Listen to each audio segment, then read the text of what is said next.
Tonight, guys, I want to talk to you about something very important, and that's a Kenner Star Wars toy released in Canada that's a little different, because you know those Canadians, they always got to change something up, and this is something you probably not noticed, and we need to dig into why it's different. Let's talk about the Kenner Star Wars Hoth Ice Planet from the Empire Strikes Back collection. You may remember this one. This was what I call the poor man's AT-AT playset.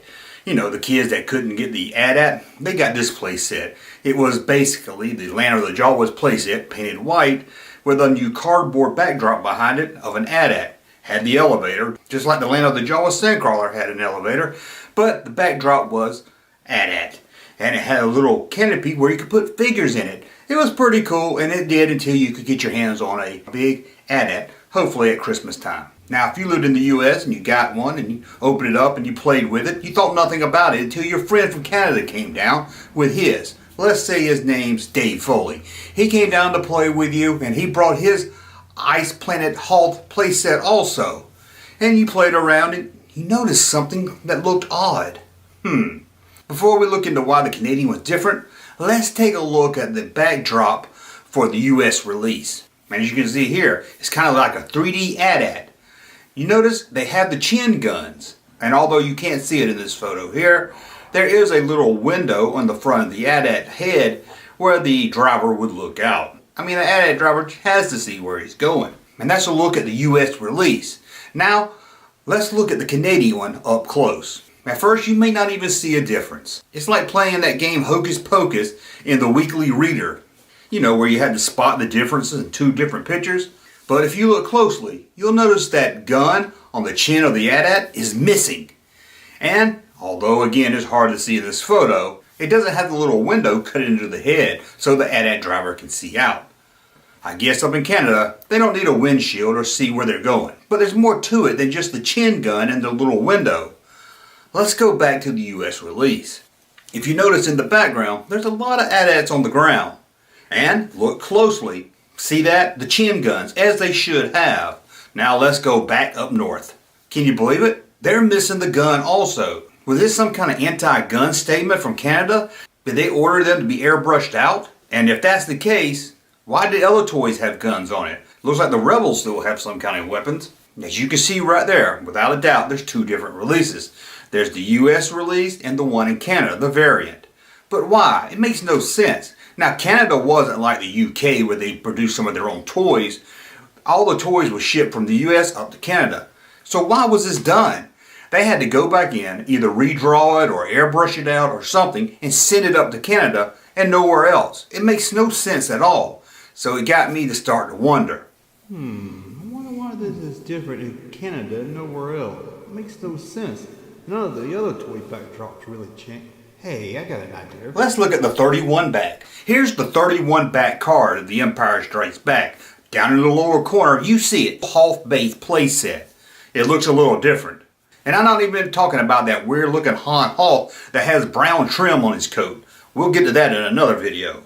But you can see here, the backdrop's different. Why is the backdrop totally different than even the US and the Canada one? Well, let's look at the prototype of the Hoth base. Here it is. As you can see, the backdrop was completely different.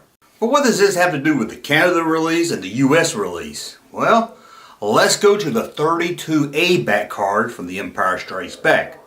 As you can see here, the playset in the lower corner has been replaced with the now soon to be released Hoth playset.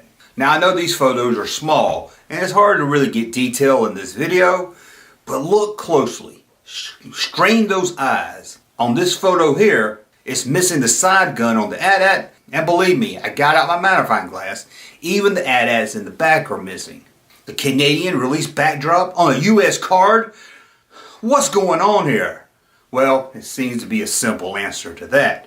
First you had the prototype, then they spoofed it up, fixed it how they wanted it to look, and they didn't put the guns on the chin, the visor on the head of the AT-AT, or even guns on the fallen AT-AT. So it seems they printed some of these, shipped them up to Canada to get them ready for release, and then Kenner said, you know, we forgot to add the guns to an AT-AT. AT-ATs have to have guns. So they went back and added the AT-ATs on the guns for the US release. And they said, who cares about informing Canada?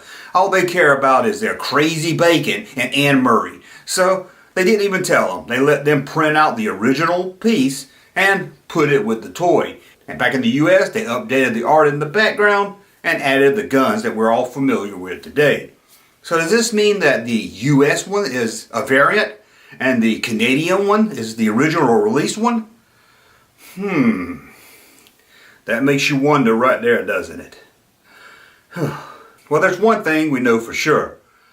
I spend too much time looking at old Star Wars toys, because I'm sure most of you say, I wouldn't even notice those guns being missing on the Canada release as it is. But that seems to be why they're not on the Canadian version, but they are on the US version.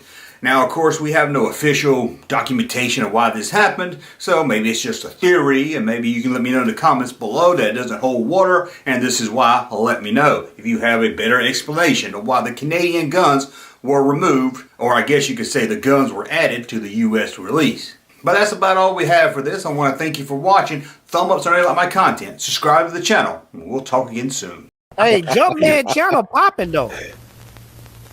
Thank you, sir, for that unsolicited testimony.